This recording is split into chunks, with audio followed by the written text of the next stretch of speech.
Hello friends, welcome to the Civil Path. आज हम पढ़ने जा रहे हैं पार्लियामेंट के सारे आर्टिकल्स को। ये मैं एक सीरीज चला रही हूँ जिसमें हम आर्टिकल्स को ट्रिक्स के साथ याद करेंगे। तो ये बहुत ही बड़ा वाला कवर करेगा पार्लियामेंट के सारे आर्टिकल्स को 79 to 122 को। और ये हमारे यूपीएससी, जेपीएससी, बीपीएससी और सारे स्टेट पीसीएस के लिए इम्पॉर्टेंट है। तो बने रहिए मेरे साथ द सिविल पाथ पर। देखते हैं पार्लियामेंट और इसके सारे आर्टिकल्स को। थोड़ा लंबा चलेगा ये सेशन, पर सब कुछ याद हो जाएगा। यहाँ हम 43 आर्टिकल्स के बारे में पढ़ने जा रहे हैं, यानी आर्टिकल 79 से 122 को तक। तो इतने सारे आर्टिकल्स को एक साथ याद करना आसान बात नहीं है। 43 तो मैंने ना सारे आर्टिकल्स को 5 क्लस्टर्स में बांटा है, छोटे छोटे ट्रिक्स के साथ। तो जब हम बांट के पढ़ेंगे तो ये याद हो जाएगा। तो चलिए शुरू करते हैं। बहुत ही इम्पॉर्टेंट टॉपिक, हर स्टेट पीसीएस और यूपीएससी के लिए इम्पॉर्टेंट। पहले आर्टिकल्स को पढ़ने से पहले हमें ये थोड़ा जानना है कि पार्लियामेंट है क्या।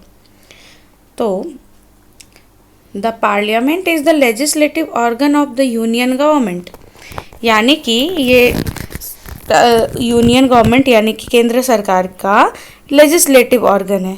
कौन? पार्लियामेंट। मतलब यहाँ पे रूल्स एंड रेगुलेशंस बनते हैं। It occupies a preeminent and central position in the Indian democratic political system due to adoption of the parliamentary form of government। थोड़ा लंबा बिना रुके वाला लाइन है, तो मैं तोड़ तोड़ के समझाती हूँ कि जो हमारा पार्लियामेंट है, संसद, ये है ना, एक हमारा संसद भवन। अब तो नई बिल्डिंग बन गई है। ये एक रिप्रेजेंटेटिव मतलब सांकेतिक इमेज है। तो जो हमारा जो संसद है ना, parliament, it occupies a pre eminent and central position. ये बहुत ही महत्वपूर्ण पोजीशन जो है इंडियन डेमोक्रेटिक पॉलिटिकल सिस्टम में रखता है। भारत के लोकतांत्रिक पॉलिटिकल सिस्टम में सबसे मतलब बहुत ही इम्पोर्टेंट और केंद्रीय पोजीशन, सेंट्रल पोजीशन कौन रखता है?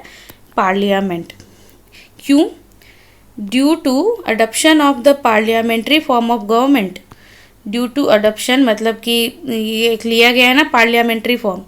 पार्लियामेंट्री फॉर्म ऑफ गवर्नमेंट को लिया गया। अच्छा, कहाँ से लिया गया parliamentary form of government? USA या Britain? Please comment in the answer. Please answer in the comment, okay. हाँ, तो क्यों इम्पोर्टेंट है? क्योंकि ये पार्लियामेंट्री फॉर्म ऑफ गवर्नमेंट है जिसे हमने अडॉप्ट किया है, also known as Westminster's model of government. ये ना क्वेश्चन आया हुआ है, PYQ है ये, कि हमारे इंडियन पार्लियामेंट्री सिस्टम को और किस नाम से जाना जाता है? वो है वेस्टमिंस्टर मॉडल ऑफ गवर्नमेंट। ठीक है, तो देखें article 79 to 122 in part 5 of the constitution deal with the organisation, composition, duration, officers, procedures, privileges, powers and so on of the parliament. मतलब इंडियन कॉन्स्टिट्यूशन का जो भाग 5 है ना, पार्ट 5, टोटल 25 भाग से ना, 25 पार्ट्स, उसमें से जो पार्ट 5 है वो डील करता है पार्लियामेंट से। पार्ट 5 प्रेसिडेंट से भी डील करता है ना। तो जो आर्टिकल 79 to 122 है पार्ट 5 में, वो है पार्लियामेंट के लिए प्रयुक्त आर्टिकल्स।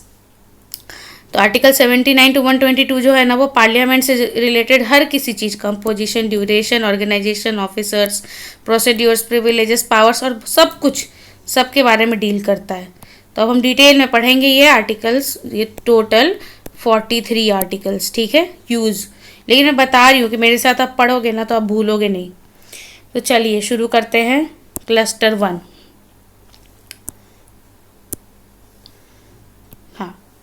ये पहले ना मैंने शुरू 79 to 88, आर्टिकल नंबर 79 से 88 को रखा है क्लस्टर 1 में, क्योंकि ये जो 9 आर्टिकल्स हैं ये स्ट्रक्चर और कंपोजिशन ऑफ पार्लियामेंट की बात करते हैं। मैं एक चीज़ और बताऊँ, ये आपको एक कहानी की तरह लगेगा, क्योंकि हर चीज़ इसमें पहले राज्यसभा के बारे में बात की गई है, फिर लोकसभा के बारे में। ये 2 हाउसेज हैं ना, अपर हाउस और house of the common, Rajya Sabha और लोकसभा। तो चलिए देखते हैं पहला क्लस्टर। तो मैंने ट्रिक क्या लगाया है, देखो मेरे साथ पढ़ो। PRL ready, let's discuss qualified sessions, president's special right. इन वाक्य का ना कोई मीनिंग नहीं निकलेगा, इस सेंटेंस का कोई मीनिंग नहीं निकलेगा। पर इसको रटना होगा, याद हो जाएगा तो 79 से 88 जो हमारा पहला क्लस्टर है उससे याद करना बिल्कुल आसान हो जाएगा। तो आपसे मैं रिक्वेस्ट करूँगी कि एक नोटबुक और पेन लेके बैठो, पहले ट्रिक लिखो फिर नीचे सारे आर्टिकल्स को लिखो। तो और क्लस्टर वाइज लिखोगे तो नोट्स भी बन जाएगा और याद भी रहेगा, क्योंकि आजकल सारे एग्जाम्स में पॉलिटी में बहुत सारे आर्टिकल पूछे जाते हैं और parliament is the centre of the articles. तो ट्रिक क्या है? PRL ready, let's discuss qualified sessions, president's special right. मतलब PRL ready, let's discuss qualified sessions, president special right. PRL ready, let's discuss qualified sessions, president's special right. इसको याद करने में समय लगेगा बट याद हो जाएगा। तो देखते हैं ट्रिक से क्या निकलता है। सबसे पहले आर्टिकल 79 PRL से क्या आया? Parliament, constitution of parliament. पहला क्या है कि पार्लियामेंट कैसे बना, इसके बारे में बात की गई है। ऐसे भी पहला आर्टिकल बताएगा स्ट्रक्चर ही। तो PRL बताता है कॉन्स्टिट्यूशन ऑफ पार्लियामेंट, पार्लियामेंट का बनना। उसके बाद रेडी, रेडी से आगे राज्यसभा, R से R फॉर राज्यसभा, है ना। ये क्या बताता है? Composition of the council of states, यानी राज्यसभा। मैंने बोला ना पहले राज्यसभा फिर लोकसभा, ऐसे ही पढ़ते चलेंगे। तो सबसे पहले पहला आर्टिकल 79 बताता है कि कंस्टिट्यूट कैसे हुआ पार्लियामेंट। आर्टिकल 80 क्या बताता है कि काउंसिल ऑफ स्टेट्स यानी राज्यसभा का कंपोजिशन क्या रहेगा। बस राज्यसभा के बाद क्या आएगा? लोकसभा, यानी कि लेट्स का L से आगे लोकसभा। आर्टिकल 81 ये बताता है composition of the house of the people, Lok Sabha है ना, लोअर हाउस। क्या है ये? House of the people, article 81। अब आर्टिकल 82 क्या कहता है? डिलिमिटेशन। तो देखो हमारे देश में सेंसस होती है ना, जनगणना हर 10 साल पे। 2011 के बाद अभी हमारी हो नहीं पाई है, कोविड आ गया था बीच में, अब शुरू होगी तो रिजल्ट आ जाएगा 2 से 3 सालों में। हाँ, तो क्या कहता है कि जब पार्लियामेंट फॉर्म हो गया, राज्यसभा बन गई, लोकसभा बन गई, तो उसमें देखना है ना कि राज्यसभा में कितनी सीटें रहेंगी, लोकसभा में कितनी सीटें रहेंगी। तो ये कैसे पता चलता है? जनगणना के थ्रू बांटा जाता है ना क्षेत्र को, पर्टिकुलर जहाँ पे जितनी आबादी है उस आबादी का कितना एरिया लोकसभा क्षेत्र बनेगा। तो यहाँ बताता है आर्टिकल 82 डिलिमिटेशन, मतलब रीएडजस्टमेंट आफ्टर ईच सेंसस। हर जनगणना के बाद क्षेत्र का दोबारा मुआयना किया जाता है और वहाँ पे रीएडजस्टमेंट की जाती है सीटों की, ठीक है, लोकसभा की। आगे देखेंगे आर्टिकल 83 ड्यूरेशन। यहाँ 2 D आ गए, यहाँ डिस्कस के याद रखना कि यहाँ पे 2 D होंगे बैक टू बैक, ठीक है। जब डिलिमिटेशन होगा तो फिर उसके बाद आएगा ड्यूरेशन, डिलिमिटेशन के बाद ड्यूरेशन। तो आर्टिकल 83 क्या बोलता है? ड्यूरेशन, समय काल।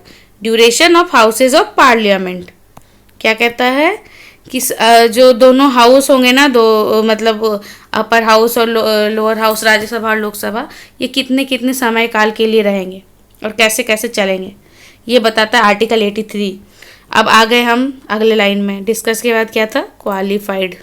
क्वालिफाइड से हम आ गए आर्टिकल 84।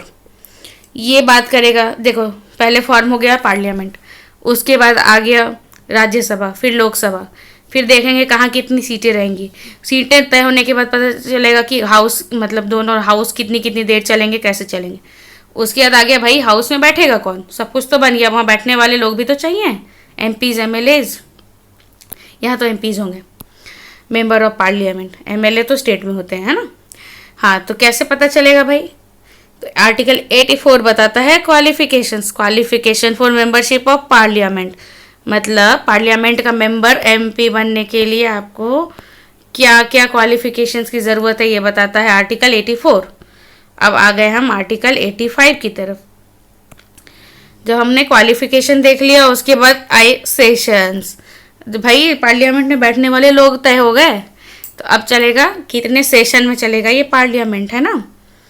तो ये देखते हैं हम session, article number 85, sessions of parliament, propagation and dissolution. सत्र में चलता है ना पार्लियामेंट, मॉनसून सेशन, मॉनसून सत्र, ऐसे कई सारे सत्र चलते हैं। तो सेशंस ऑफ पार्लियामेंट, तो आर्टिकल 85 बताता है कि कितने कितने सेशंस चलेंगे पार्लियामेंट में, कितने कितने समय के गैप पे चलेंगे, और कैसे चलेंगे और कब डिसॉल्व हो जाएंगे, मतलब समापन हो जाएगा उस सत्र का, ठीक है। उसके बाद आर्टिकल 86 आ गए हम, ये देखो यहाँ आगे प्रेसिडेंट लिखा है ना हमने, प्रेसिडेंट स्पेशल राइट। यहाँ आगे आर्टिकल 86 प्रेसिडेंट एड्रेस। अब सेशन भी तय हो गया पार्लियामेंट का, तो भाई अब उनको एड्रेस करने वाले लोग भी तो आएंगे जो उनके एकदम हेड होंगे। तो कौन होता है जो दोनों हाउसेज को एड्रेस करता है? राष्ट्रपति, प्रेसिडेंट। तो आर्टिकल 86 क्या बताता है? Right of president to address and send messages to each house. मतलब आर्टिकल 86 कह रहा है कि प्रेसिडेंट आएंगे, उनको उनका अधिकार है कि कैसे वो दोनों सेशंस को, दोनों हाउसेज जो है मतलब राज्यसभा और लोकसभा को एड्रेस करेंगे और दोनों हाउस को मैसेज देंगे। फिर आ गया आर्टिकल 87 स्पेशल। पहले तो हमने जाना कि प्रेसिडेंट एड्रेस करेंगे, दोनों हाउस को एड्रेस करने का अधिकार प्रेसिडेंट के पास है। फिर आ गया स्पेशल एड्रेस। पहले नॉर्मल एक अधिकार, अब स्पेशल एड्रेस। स्पेशल एड्रेस क्या बताता है आर्टिकल 87 कि special address by the president joint sitting. यहाँ होगी जॉइंट सिटिंग, है ना, दोनों हाउसेस को एक साथ बैठाकर एड्रेस करने का अधिकार भी राष्ट्रपति के ही पास है। और आगे हमारे इस वाले क्लस्टर के आखिरी आर्टिकल 88 में जो कि है राइट। क्या राइट? Ministers right. जब प्रेसिडेंट की बात हो गई तो अब आ गया मिनिस्टर्स की राइट भी। भाई क्या है भाई? प्रेसिडेंट के तो राइट है कि वो एड्रेस कर सकते हैं ईच हाउस को और दोनों हाउस को एक साथ भी एड्रेस कर सकते हैं। तो भैया मिनिस्टर्स, अंत में मिनिस्टर की क्या राइट आएगी, क्या अधिकार आएगा? Right of ministers and attorney generals. हाँ, अटॉर्नी जनरल भी है ना उसके मेंबर यूनियन के। तो आर्टिकल 88 बताता है कि मिनिस्टर्स और अटॉर्नी जनरल के क्या अधिकार होंगे। तो यहाँ तक हमने देखा। आप इसको बार बार देखोगे तो याद हो जाएगी। ये जो ट्रिक है इसको बस याद रखना है। PRL ready, let's discuss qualified sessions, president's special right. ठीक है, अब हम चले अपने क्लस्टर 2 की ओर। क्लस्टर 2 क्या कहता है? ये थोड़ा बड़ा है ना, थोड़ा ध्यान से पढ़ना होगा। क्लस्टर 2 में क्या है? Procedures and privileges. मतलब क्या क्या अधिकार प्राप्त हैं पार्लियामेंट में और कैसे कैसे पार्लियामेंट चलेगा, मतलब नियम कानून और अधिकार। यहाँ हम 89 से 100 11 आर्टिकल को डिस्कस कर रहे हैं। ठीक है, थोड़ा बड़ा वाला पार्ट है। इन 11 आर्टिकल्स के लिए क्या ट्रिक बनाई है मैंने, देखो। RS vice vacates powerful chair, LS speaker vacates power, speaker salary, secrets where to vote. फिर इसका कोई मीनिंग नहीं निकल रहा है लेकिन इसको रटना है। दोस्तों मैं बहुत मेहनत से ट्रिक बनाती हूँ और स्लाइड बनाती हूँ। कृपया मेरे चैनल को सब्सक्राइब करें और मुझे सपोर्ट करें, मेरे लिए ये बहुत बहुत मोटिवेटिंग रहेगा। तो चलिए, ट्रिक थोड़ा पागलों जैसा लग रहा होगा लेकिन याद हो जाने से ना बहुत काम आएगा एग्जाम में। ट्रिक क्या है? RS vice vacates powerful chair. यहाँ वाइस और वैकेट्स के बीच में एक अंडरस्कोर दिया हुआ है, यानी कि ये साथ में है। ठीक है, RS vice vacates powerful chair, LS speaker vacates power, speaker salary, secrets where to vote. यहाँ दिख रहा है पहले राज्यसभा का जो वाइस चेयरमैन होंगे, चेयरमैन और वाइस चेयरमैन, उनकी बात होगी। उसके बाद लोकसभा के स्पीकर और वाइस स्पीकर की बात होगी। उसके बाद स्पीकर की सैलरी और वोटिंग और जो भी राइट्स हैं उसकी बात होगी, सेक्रेटेरिएट और वोट की। तो चलिए, इस ट्रिक को पहले याद करना होगा। RS vice vacates powerful chair, LS speaker vacates power, speaker salary, secrets where to vote. कैसे याद करेंगे हम? सबसे पहले आर्टिकल 89, ये रहा RS, यानी कि the chairman and deputy chairman of the council of states, Rajya Sabha. यहाँ पे आर्टिकल 89 में क्या बात हो रही है? यहाँ प्रोसीड्योर और प्रिविलेजेस पढ़ रहे हैं ना। तो आर्टिकल 89 में क्या बात हो रही है? चेयरमैन और डिप्टी चेयरमैन राज्यसभा के बारे में। ठीक है, उसके बाद क्या आ गया? जब हम चेयरमैन और डिप्टी चेयरमैन की बात करें राज्यसभा की, तो अगला क्या होगा? देखो, vice. Article 90, vacation and resignation of and removal from the office of vice chairman. पहले बात हो गई चेयरमैन डिप्टी चेयरमैन के मतलब राज्यसभा में कैसे होंगे, क्या होंगे वो। अब आ गया कि वैकेशन और resignation and removal from the office of vice chairman. अब वाइस चेयरमैन के ऑफिस में जब वहाँ खाली होती है तब क्या नियम हो सकता है? फिर अगर रिज़ाइन करते, किस तरह खाली होती है? अगर वो रिटायर हो गए या रिज़ाइन करते या हटा दिया गया वाइस चेयरमैन को, तो उसका क्या प्रोसीड्यूर रहेगा? ठीक है, आर्टिकल 90। अब आर्टिकल 91 क्या है? वैकेट्स के बाद ये वाइस वैकेट्स एक साथ था ना, वाइस चेयरमैन का अगर ऑफिस वैकेट होता है, खाली होता है, उसके बाद आ गए हम पावरफुल, पावर की तरफ। Article 91, power of the deputy chairman or the other person to perform the duties of the office of or to act as chairman. जब कुर्सी खाली होती है तो किसी को तो डेप्यूटी मतलब थोड़े दिनों के लिए वहाँ लगाना पड़ेगा ना, जब तक कि ओरिजिनल चेयरमैन ना आ जाए। तो आर्टिकल 91 बात करता है कि जब खाली हो जाएगी कुर्सी तो वहाँ पे जो power of the deputy chairman or other person to perform the duties of the office of or to act as chairman, जब चेयरमैन की कुर्सी वैकेट हो जाएगी तो डिप्टी चेयरमैन को क्या अधिकार है, कैसे अधिकार है, या उनके समकक्ष किसी व्यक्ति को क्या अधिकार है कि वो चेयरमैन की कुर्सी पर बैठें और उनकी जैसे एक्ट करें। अब आर्टिकल 92 की ओर हम आ गए। चेयरमैन, पावरफुल के बाद आर्टिकल 92, द चेयरमैन और deputy chairman not to preside while a resolution for removal of his office is under consideration। अब देखो भाई, पहले तो हुआ कि वो कुर्सी खाली हुई तो कैसे एक्ट किया जाएगा कि उस कुर्सी पे जो लोग रहेंगे तत्कालीन वो कैसे अपना कार्य निष्पादन करेंगे। तो अब आ गया कि अगर चेयरमैन या डिप्टी चेयरमैन पे उस समय कोई प्रक्रिया चल रही हो हटाने की, अ resolution for removal of his office is under consideration, अगर चेयरमैन या डिप्टी चेयरमैन को हटाने की कोई प्रक्रिया चल रही हो तो फिर उस सिनेरियो में कोई भी वो चेयरमैन या डिप्टी चेयरमैन जिन पर ये प्रक्रिया चल रही है उनको कोई अधिकार नहीं है कि वो अपनी कुर्सी पे बैठेंगे। यह कहता है आर्टिकल 92। ठीक है, अब आर्टिकल 93 की ओर हम आ गए। ये क्या कहता है यहाँ, the speaker and deputy speaker of the house of the people. पहले बात चली कि जब वहाँ पे डिप्टी चेयरमैन या चेयरमैन पे कोई केस चल रहा हो तो उस वक्त वो अपनी कुर्सी पे नहीं बैठ सकते। फिर अब चेयरमैन की बात हो गई। अब हम आगे लोकसभा की ओर। चेयरमैन होते हैं राज्यसभा में, आरएस में राज्यसभा में चेयरमैन होते हैं और लोकसभा में क्या होते हैं, स्पीकर। तो अब आर्टिकल 93 क्या बात करेगा, यहाँ देखो एलएस स्पीकर की बात आ गई। सबसे पहले राज्यसभा के बारे में हमने पढ़ लिया, वही प्रक्रिया चलेगी लोकसभा में, मैंने बोला था ना साथ साथ चलेंगे। तो आर्टिकल 93 क्या बात करता है, the speaker and deputy speaker of the house of the people. House of the people किसको कहते हैं, लोकसभा को, है ना। तो लोकसभा के जो स्पीकर और डिप्टी स्पीकर के बारे में बात कहाँ की जाएगी, आर्टिकल 93 में। और आर्टिकल 94 क्या है, फिर अब अगर वो कुर्सी वैकेट होती है तो उसकी बात करते हैं। आर्टिकल 94 कहता है vacation and resignation of and removal from the offices of speaker and deputy speaker. बताता है कि आर्टिकल 94 बताता है कि कैसे वो कुर्सी खाली हो सकती है, या तो वो रिटायर हो सकते हैं या कोई अनहोनी हो सकती है उनके साथ, या फिर उनके वो रिज़ाइन कर सकते हैं, या फिर उनको हटाया जा सकता है। कि इनको स्पीकर और डिप्टी स्पीकर को, इस बारे में जो कुर्सी खाली होती है उस प्रक्रिया के बारे में बात करता है आर्टिकल 94। अब आर्टिकल 95 की ओर आ गए। आर्टिकल 95 क्या बात करता है, जब कुर्सी खाली हो गई तो फिर पावर की बात आई। आर्टिकल 95 कहता है power of the deputy speaker or the other person to perform the duties of the office of or to act as speaker.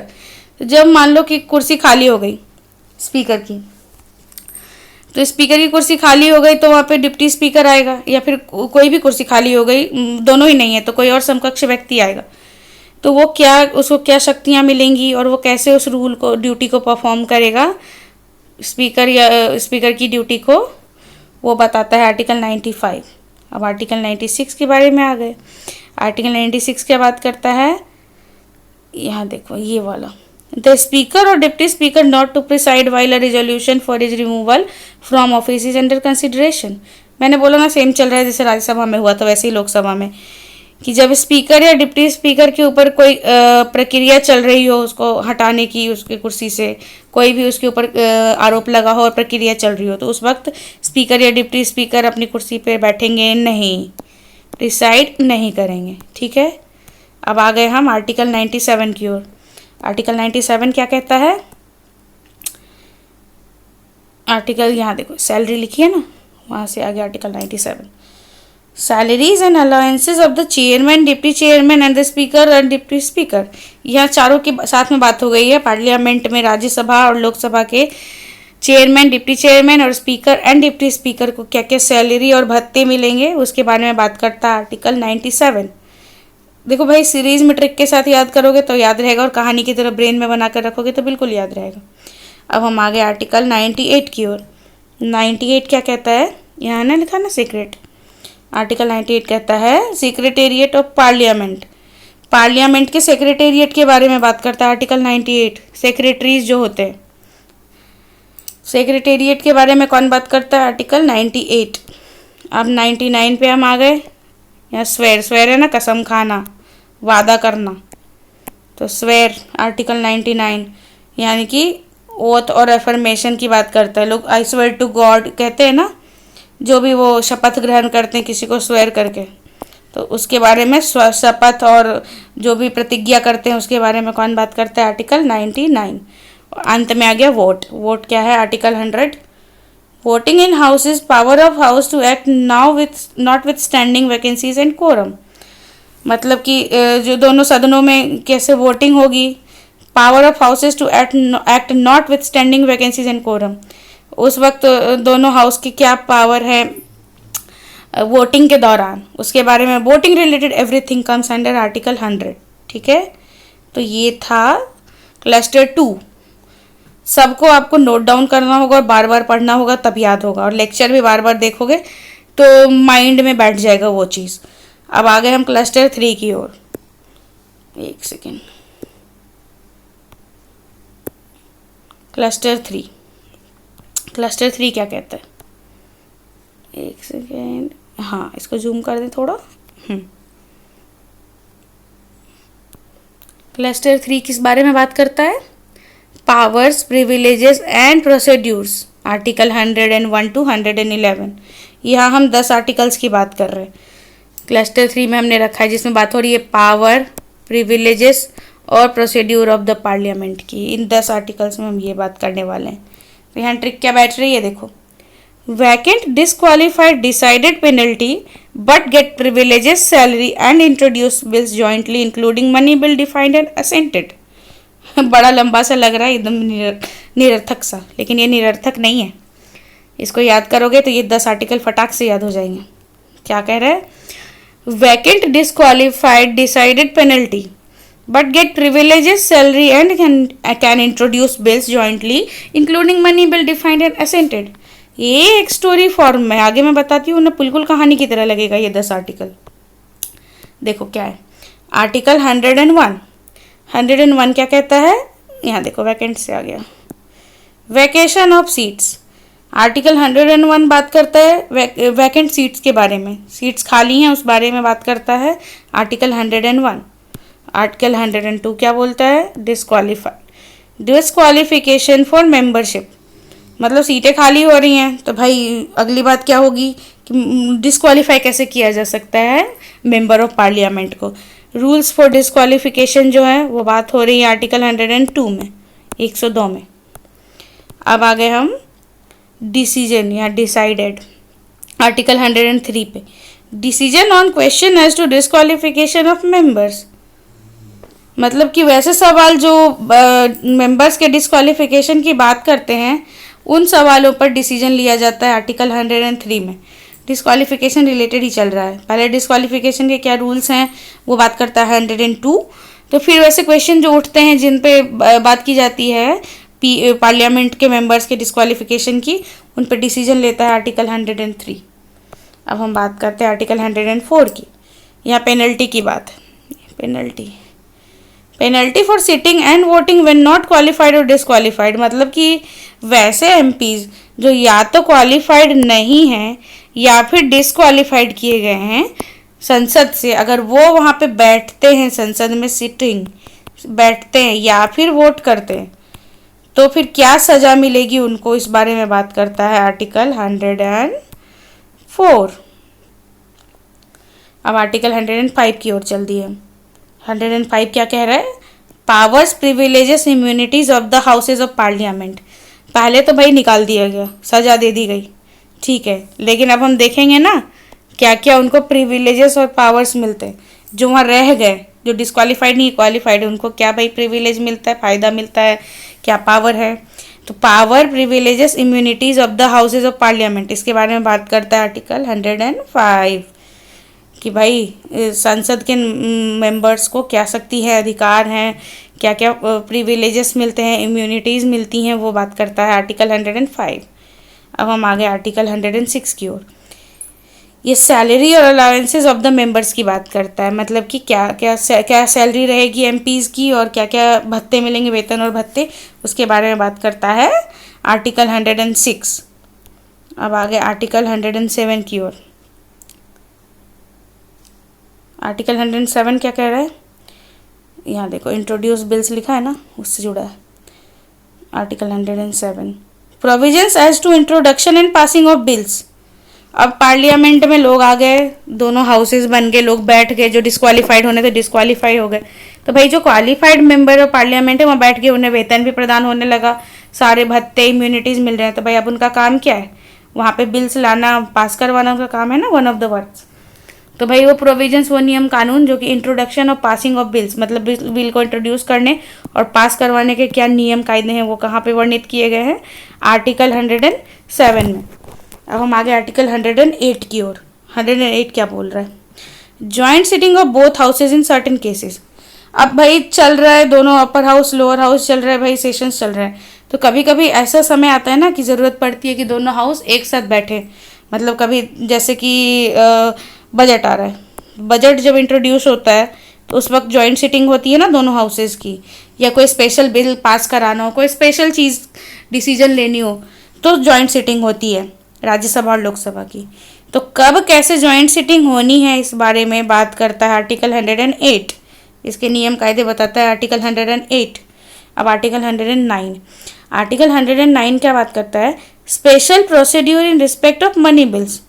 Normal bills की तो बात हो गई, अब आया मनी बिल, वो तो खुद ही स्पेशल है, तो उसके बारे में क्या क्या नियम और कायदे हैं उसके बारे में बात करता है 109। मतलब जॉइंट सिटिंग के बाद जब अगले नंबर आ गया मनी बिल का, तो मनी बिल के बारे में क्या क्या स्पेशल प्रोसीड्यूर है इसकी बात करता है 109।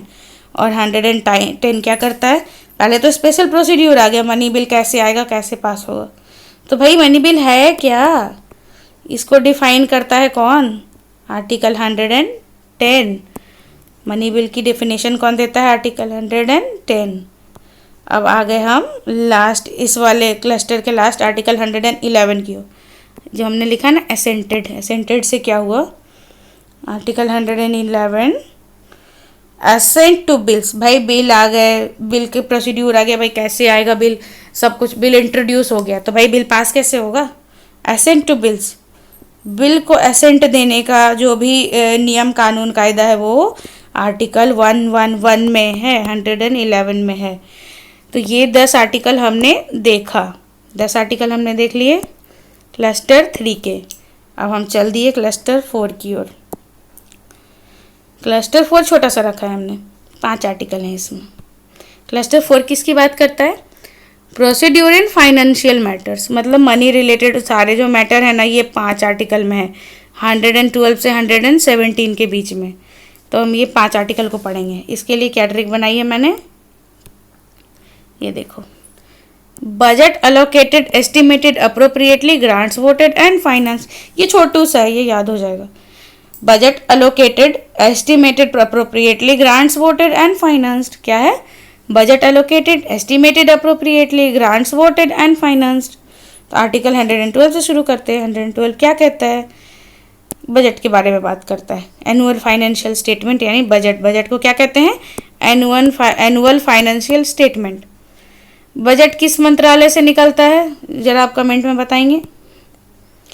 तो आर्टिकल 112 बात करता है बजट की। अब 113 क्या बात करता है, procedure in parliament with respect to estimates. मतलब बजट तो अलोकेट हो गया, अब हम एस्टिमेट के बारे में बात करते हैं।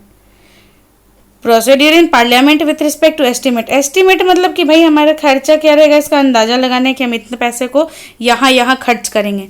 तो procedure in parliament with respect to estimate मतलब खर्च के एस्टिमेट के रिलेटेड जो जो प्रोसीड्यूर होंगे पार्लियामेंट के, वो चलेंगे आर्टिकल 113 के अंडर। अब 114 के बारे में बात करते हैं। 114 अप्रोप्रिएशन बिल्स की बात करता है। अप्रोप्रिएशन बिल्स की बात कौन करता है? आर्टिकल 114।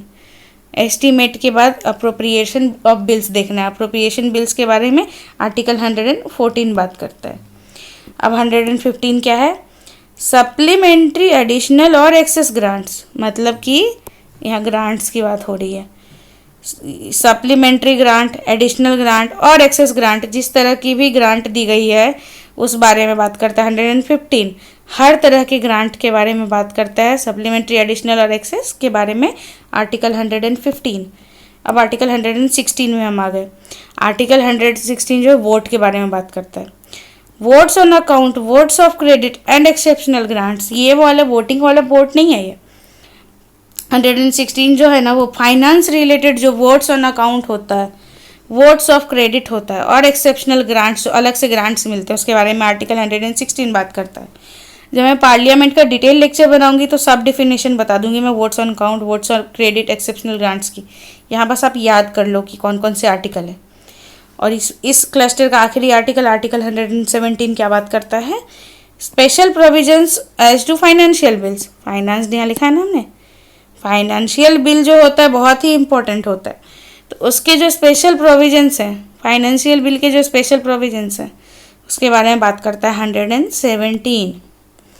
तो ये था क्लस्टर 4 जिसमें हमने बात की आर्टिकल 112 से 117 तक 5 आर्टिकल, 6 आर्टिकल।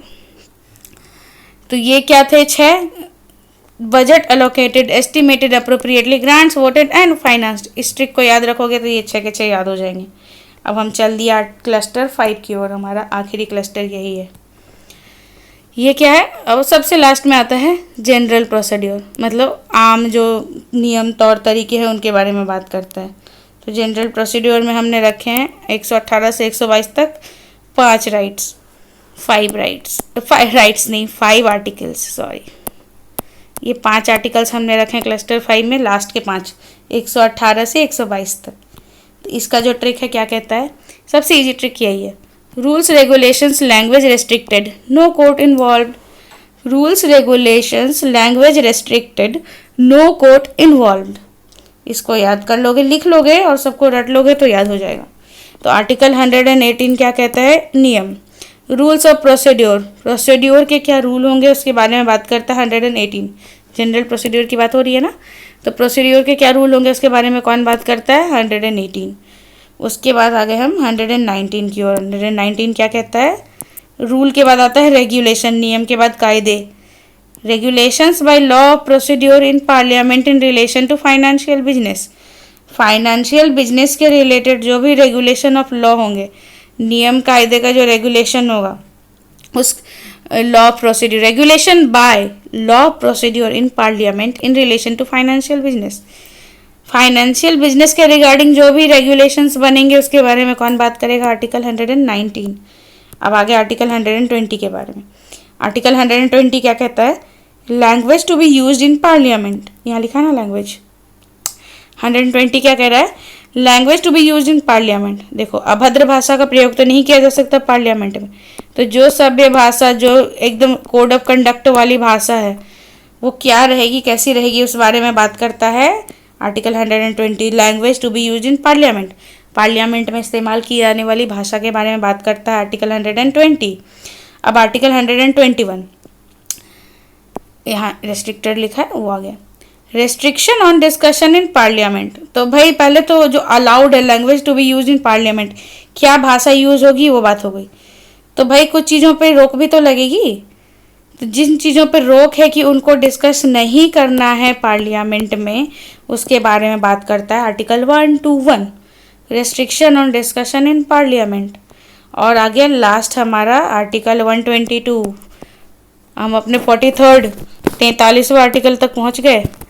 43rd आर्टिकल यानी कि आर्टिकल 122 क्या बात करता है? यहाँ लिखा है ना, नो कोर्ट इन्वॉल्व, इससे आया ये। Courts do not inquire into proceedings of parliament, मतलब कोर्ट इन्वॉल्व नहीं होंगे पार्लियामेंट के प्रोसीडिंग्स में। इंपॉर्टेंट पॉइंट है ये। Courts do not inquire into proceedings of parliament, parliament के प्रोसीडिंग में कोर्ट इन्वॉल्व नहीं होंगे, कोर्ट इंक्वायर नहीं करेंगे पार्लियामेंट के प्रोसीडिंग्स को, कोर्ट इंक्वायर नहीं करेंगे। तो ये थे टोटल आर्टिकल्स। अब जो मैंने ये नीचे ग्रीन से घेर रखा है ना, ये स्पेशल आ गया आर्टिकल 123। ये पार्लियामेंट और प्रेसिडेंट दोनों में बैठ सकता है, ठीक है। तो आर्टिकल 123 क्या कहता है? Power of president to promulgate ordinances during recess of parliament. देखो, ऑर्डिनेंस निकालने का अधिकार किसके पास है? राष्ट्रपति के पास है ना। तो वही राष्ट्रपति के अधिकार के बारे में बात करता है, शक्तियों के बारे में। आर्टिकल 123 क्या बात करता है कि power of president to promulgate ordinances during recess of parliament. जब पार्लियामेंट में रेसेस चल रहा हो, कोई सत्र नहीं बैठा हो, उस समय कुछ ज़रूरी चीज़ें लानी हो देश के लिए, तो प्रेसिडेंट के पास ये अधिकार होता है कि वो ऑर्डिनेंसेस जारी करे। वो ऑर्डिनेंसेस कब आते हैं? जब पार्लियामेंट सत्र में ना हो, रिसेस चल रहा हो। तो जब पार्लियामेंट में रिसेस चल रहा होता है और तब कुछ ऑर्डिनेंसेस लाने हो, तो ये अधिकार प्रेसिडेंट के पास है। इस बारे में कौन बात करता है? आर्टिकल 123। तो भाई हमने टोटल देख लिए। Cluster 1 structure and composition, article 79 से 88। फिर cluster 2 procedures and privileges, article 89 to 100। फिर cluster 3 powers, privileges, procedures, article 101 to 111।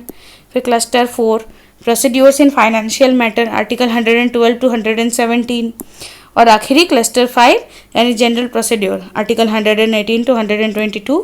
और उसके साथ हमने लास्ट में पढ़ लिया आर्टिकल 123, वो जो लास्ट था, जिसमें प्रेसिडेंट का इन्वॉल्वमेंट है प्रेसिडेंट की, उसके बारे में। तो टोटल हमने सारे आर्टिकल पढ़ लिए। इसको, इस वीडियो को आप बार बार विद स्लाइड देखोगे, नोट्स बना लोगे तो कभी नहीं भूलोगे। तो भाई यहाँ तक मेरा वीडियो देखने के लिए बहुत बहुत thank you. Please like, share and subscribe to my channel the Civil Path. और मेरे साथ बने रहने के लिए बहुत बहुत धन्यवाद।